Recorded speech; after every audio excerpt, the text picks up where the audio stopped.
Hello बच्चों, हमने पिछली वीडियो में हमारा चैप्टर स्टार्ट किया था सिविक्स का, जिसका नाम था ऑन इक्वालिटी। तो this chapter talks about equality that we have got from the government और इन आवर कॉन्स्टिट्यूशन कि हमें इक्वालिटी सब लोग इक्वल हैं, है ना। कॉन्स्टिट्यूशन के सामने in the front of constitution everyone is equal. तो हमने इसका पिछले वीडियो में इसके बारे में पढ़ा था काफ़ी चीज़ें, तो आज हम उसको कंटिन्यू करेंगे। ठीक है, तो हमने पढ़ लिया था, उसके आगे हमें यहाँ से स्टार्ट करना है। तो हमारा पेज नंबर 7 है ये।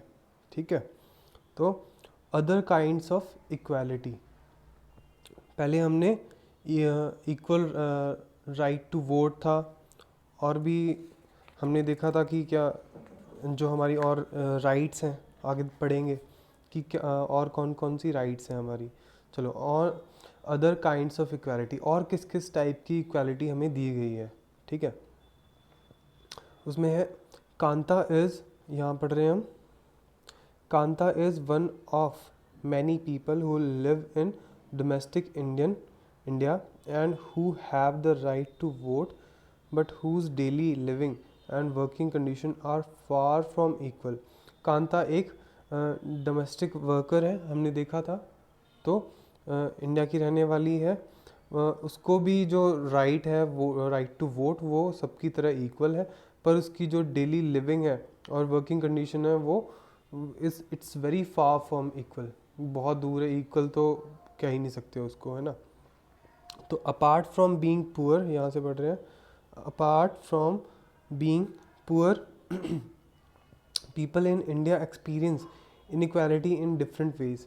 कि पुअर हुआ तो चलो ठीक है, उसके अलावा भी बहुत लोग हैं वो इनइक्वालिटी बहुत डिफरेंट वेज में एक्सपीरियंस करते हैं अपनी लाइफ में। Let us see what this mean by reading the two stories given below. Each of these is based on real incidents in lives people's lives and reflect the different kind of inequality that exist in India। तो ये हम दो stories पढ़ेंगे, इसमें हम देखेंगे कि India में जो है कैसे डिफरेंट काइंड ऑफ इनइक्वालिटी होती है लोगों के साथ। ठीक है, one of the most common, यहाँ पढ़ रहे हैं हम, one of the most common form of inequality in India is the caste system. Caste system आपको पता ही होगा। This is very common inequality, वो जो बहुत टाइम से चली आ रही है हमारे इंडिया में, है ना। It's very common inequality which is the caste system. If you live in rural India, your caste identity is something that you probably learn और एक्सपीरियंस वेरी यंग। अगर आप, if you are living in rural part of the India, तो जो आपकी cast identity है, तो आपको उसके बारे में बहुत यंग एज में ही पता चल गया होगा, है ना, कि to which caste you belong. Because in rural India you are known by your own caste. ठीक है, आपकी कास्ट की वजह से जाने जाते हो आप। तो but just look at these no, if you live in urban India, from here, if you live in urban India, some of you might think that people no longer believe in caste. तो अगर आप urban India किसी city में रह रहे हैं, तो you will believe that there is no caste system in India, क्योंकि in cities they don't believe in castes. ठीक है, but just look at these matrimonial shown from a leading English newspaper. अब आप क्या करो, इसमें साइड पे ये देखो, इधर ये जो मैट्रिमोनियल की ऐड है, मैट्रिमोनियल एड्स क्या होती हैं कि जब हम न्यूज़पेपर में किसी को लड़का चाहिए, किसी के लिए, अपनी बेटी के लिए लड़का चाहिए, अपने बेटे के लिए लड़की चाहिए, तो they use to post a ad in section of newspaper. That section is called matrimonial section. ठीक है, तो हम इनमें देख सकते हैं कि इनमें जो कास्ट फैक्टर काफ़ी ज़्यादा है। ठीक है, आप पढ़ के देखो इसमें। तो इसमें जो इस वाली में तमिल ब्राह्मण है, ऊपर वाली में गुप्ताज हैं, तो यानी कि कास्ट सिस्टम काफ़ी दिखता है इन चीज़ में, है ना। तो चलो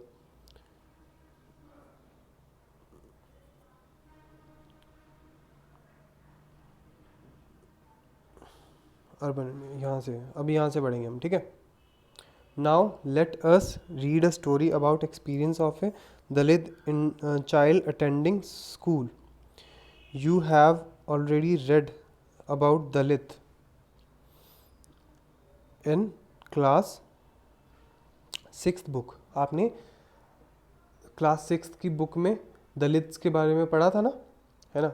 तो Dalit is a term that, यहाँ पढ़ रहे हैं, that the so called lower caste use to address themselves. तो जो लोअर कास्ट के लोग हैं वो अपने आप को दलित कहते हैं, ठीक है। तो Dalit means broken. Dalit means broken, and by using this word, lower caste are pointing to how they were and continue to be seriously discriminated against. तो दलित का मतलब होता है broken, टूटा हुआ, ठीक है। and by which this word, lower caste के जो लोग हैं वो दिखाना चाहते हैं कि हमारे साथ कुछ ऐसा हुआ था in the past and seriously discriminated, हमारे साथ डिस्क्रिमिनेशन हुआ था, भेदभाव हुआ था बहुत ज़्यादा, ठीक है। चलो now we are here. Om Prakash Valmiki is a famous Dalit writer. एक राइटर है Om Prakash Valmiki. In his autobiography, autobiography क्या होती है, जो आत्मकथा, अपनी खुद की कहानी. जूठन is his autobiography. He writes, I had to sit away from the others in the class and that too on the floor. वो कहता है कि मुझे क्लास में क्या दूसरे लोगों से अलग बैठना पड़ता था और वो भी फ्लोर पे. The mat ran out before reaching the spot I sat on. कि जहाँ तक मैं बैठता था, जितनी दूर मैं बैठता था वहाँ जाके मैट ख़त्म हो जाता था, ठीक है। यहाँ पढ़ रहे हैं हम. Sometimes I would have to sit way behind everybody, right near the door. Sometimes they would beat me without any reason. तो वो कहता है कि कई बार मुझे बहुत पीछे बैठना पड़ता था और कई बार मुझे बिल्कुल गेट के पास बाहर बैठना पड़ता था, और कई बार क्या करते थे वो जो बाकी के बच्चे थे उसे मारते थे बिना वजह के. चलो यहाँ पढ़ रहे हैं हम, ठीक है. When he was in class 4th, the headmaster asked Om Prakash to sweep the school and the playground. जब वो क्लास 4th में था तो हेडमास्टर, स्कूल के हेडमास्टर ने उसे कहा कि you have to sweep the ground, playground, आपको साफ करना पड़ेगा playground. He writes, the playground was way larger than my small physique could handle and in cleaning it. तो वो कहता है कि जो प्ले ग्राउंड था वो बहुत बड़ा था एंड माई फिजिक, मेरा जो शरीर था बहुत छोटा था, and it could not handle it doing so much work, his body couldn't handle it, ठीक है. माई बैक बिगेन टू एक, मेरे जो बैक थी वो दर्द होनी स्टार्ट हो गई. My face was covered with dust, मेरा face fully, my face fully was covered with dust. Dust had gone inside my mouth. यहाँ पे पढ़ रहे हैं हम.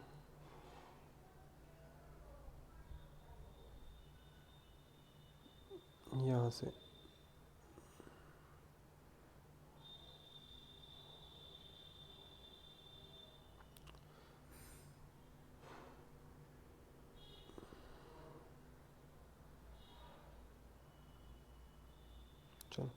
यहाँ से बैठना. इनसाइड माई माउथ, मेरे मुंह के अंदर डस्ट चली गई थी. The other children in my class were studying and I was sweeping. बाकी के जो बच्चे थे मेरी क्लास के वो पढ़ रहे थे और आई वॉज स्वीपिंग, मैं झाड़ू लगा रहा था. Headmaster was sitting in his room and watching me. I was, headmaster बैठा हुआ था अपने रूम में और मुझे देख रहा था. I was not even allowed to get to drink of water. मुझे पानी पीने का भी मनाही थी, मैं पानी भी नहीं पी सकता था. I swept the whole day from the doors and windows of the school room. The eyes of the teacher and the boys saw his spectacles. तो मैंने क्या किया, मैंने सारा दिन झाड़ू लगाया. I swept the whole playground and the whole school. Om Prakash, यहाँ से Om Prakash was made to sweep the school and playground for the next couple of days and this only became to end when his father, who happened to be passing by, saw his son sweeping. यहाँ तक पढ़ लिया हमने, ठीक है. तो ये ख़त्म कब हुआ, जब उसके father he was passing by the school, school के पास से वो जा रहे थे, तो उन्होंने देखा कि he is made to sweep the playground. तो उन्होंने क्या किया, सो he confronted the teacher and then walking away from the school holding Om Prakash's hand he said loudly for all of them to hear. तो वो उन्होंने उसके विरोध किया और टीचर का विरोध किया और and took his hand in his hand, उसके अपने बच्चे का हैंड अपने हाथ में लिया और उसको लेके जाते हुए उसने कुछ वर्ड्स कहे. क्या वर्ड्स कहे, ये यहाँ तक है, यहाँ पर है. You are a teacher so I am leaving now. आप टीचर हैं इसलिए मैं छोड़ रहा हूँ. But remember this much master, कि आप ये याद रखिए, he will study right here, वो ये यहीं पे ही पढ़ेगा, इन दिस स्कूल, इसी स्कूल में, and not just him but there will be much more coming after him. तो कहता है कि इसके बाद भी बहुत सारे बच्चे इसके जैसे आने वाले हैं स्कूल में. द सेकेंड स्टोरी, यहाँ the second story is based on an incident that took place in one of India's largest cities and is common practice in most part of the country. It is a story about Mr. and Mrs. Ansari who were looking to rent an apartment in the city. ये जो दूसरी story है ये एक India के बड़े शहर की स्टोरी है. वो जो थी वो एक छोटे शहर की स्टोरी थी, ये बड़े शहर की स्टोरी है. इसमें क्या है, a couple mister and missus Ansari, they are looking an apartment, एक घर की खोज में है वो, फॉर रेंट, ठीक है. They had the money and so paying the rent was no problem. उनके पास पैसा है और रेंट पे करने की कोई प्रॉब्लम नहीं है यहाँ से. They went to a property dealer for help to find a place. वो एक प्रॉपर्टी डीलर के पास जाते हैं so that they could find a place to live. And the dealer, यहाँ से the dealer informed them that he knew about quite a few apartments that were available for rent. Dealer बोलता है कि उसे कुछ अपार्टमेंट्स के बारे में पता है and they are available for rent.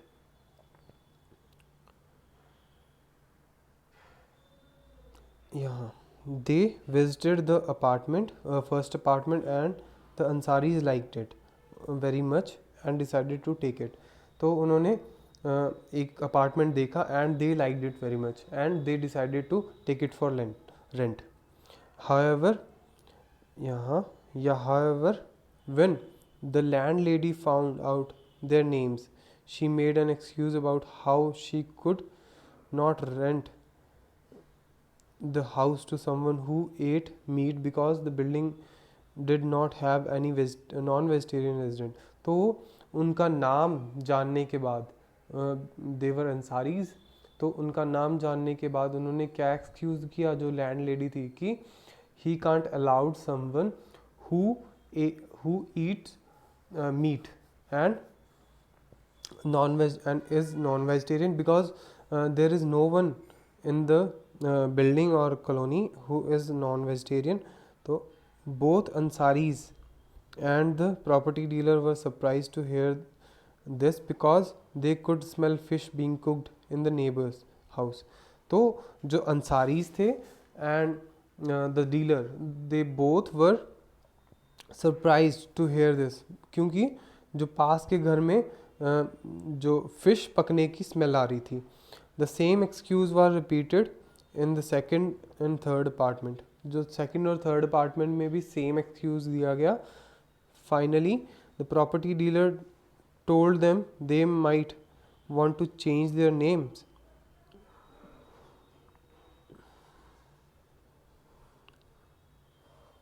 यहाँ पढ़ रहे हैं change their names and call themselves Mr. and Mrs. Kumar. तो फाइनली जो प्रॉपर्टी डीलर था उसने क्या कहा, you have to change your names, ठीक है, from mister and missus Ansari to mister and missus Kumar. तो क्या डिफरेंस है इन दोनों नेम्स में, चलो वो आगे जाके पता चलेगा आपको। The Ansaris were reluctant to do this and decided to look some more. तो उन्होंने वो थोड़ी सी हेजिटेशन थी उन्हें, ठीक है, दे वर हेजिटेटेड टू डू सो। तो उन्हें थोड़ी सी हेजिटेशन फील हुई ये ऐसा करने में, नाम चेंज करने में।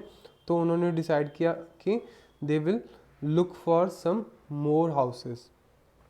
इन the end it took a whole month to look at apartment before they found a landlady who was willing to give them a place on rent.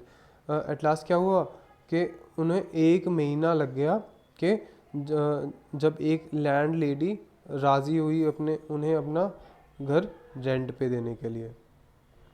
चलो नेक्स्ट है यहाँ से रीजनिंग रिकॉग्नाइजिंग द डिग्निटी। अब dignity क्या होता है, dignity means respect और गौरव किसी का, है ना, तो सेल्फ रिस्पेक्ट या फिर गौरव। तो you have understood by now that the caste we are born into, the religion we practise, the class background we come from, whether we are male or female, these are often the things that determine why some people are treated unequally। अब आपको पता चल गया होगा ना कि जिस cast में, अगर हम किसी कास्ट में आते हैं, किसी कास्ट में हैं और कहाँ बॉर्न हुए हैं और रिलीजन क्या है हमारा और हमारा बैकग्राउंड क्या है और मेल है फीमेल, ये सब चीज़ को के बेस पे डिस्क्रिमिनेशन होता है इंडिया में और दे आर ट्रीटेड अनइक्वली, है ना, सब लोगों को अनइक्वली ट्रीट किया जाता है। यहाँ से Om Prakash Valmiki and the Ansaris are being treated unequally on the basis of different caste and religion. Om Prakash था, वाल्मीकि था, उसको कास्ट के बेस पे डिफरेंटली उसको ट्रीट किया जा रहा था। And Ansaris were treated unequally on the basis of their religion, ठीक है। तो व्हेन person are treated, यहाँ से when person are treated unequally their dignity is violated. The dignity both of Om Prakash Valmiki and the Ansaris was violated because of the way in which they were treated. अब जब क्या होता है, ऐसा होता है जब कि पर्सन को जब अनइक्वली ट्रीट किया जाता है तो उनकी डिग्निटी, जो उनकी सेल्फ रिस्पेक्ट है, गौरव है उनका, उनको थोड़ा सा अच्छा नहीं लगता है ना, वो वायलेशन होता है उसका, because they were not treated very well, ठीक है। बाय पिकिंग, यहाँ से by picking on him and making him sweep the school because of his caste, Om Prakash Valmiki school and teacher hurt his dignity badly and made him feel as if he was less than equal to all other students in the school. अब ओम प्रकाश वाल्मीकि के साथ क्या हुआ कि उसके teachers ने उसकी dignity को हर्ट किया।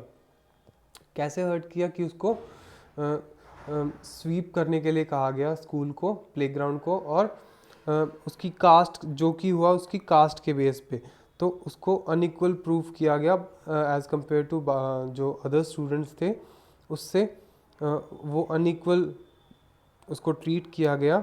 और being a child, Om Prakash Valmiki could do very little about the situation that he was in।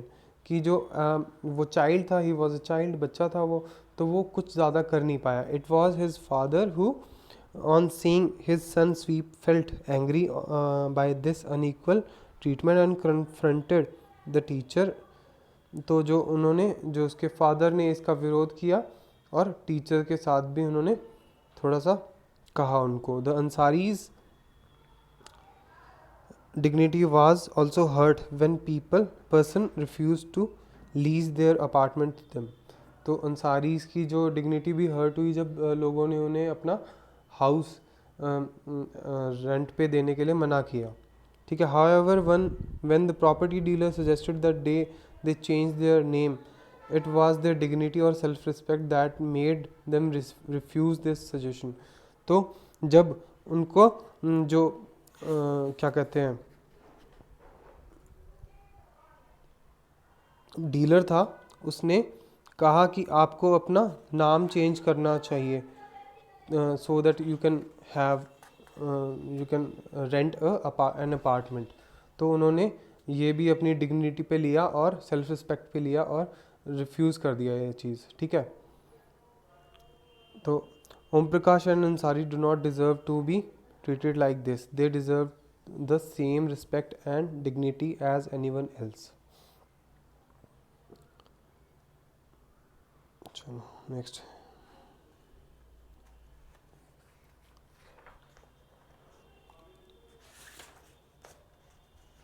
चलो आज के लिए इतना ही बहुत है. Next part we will do in the next video. Thank you.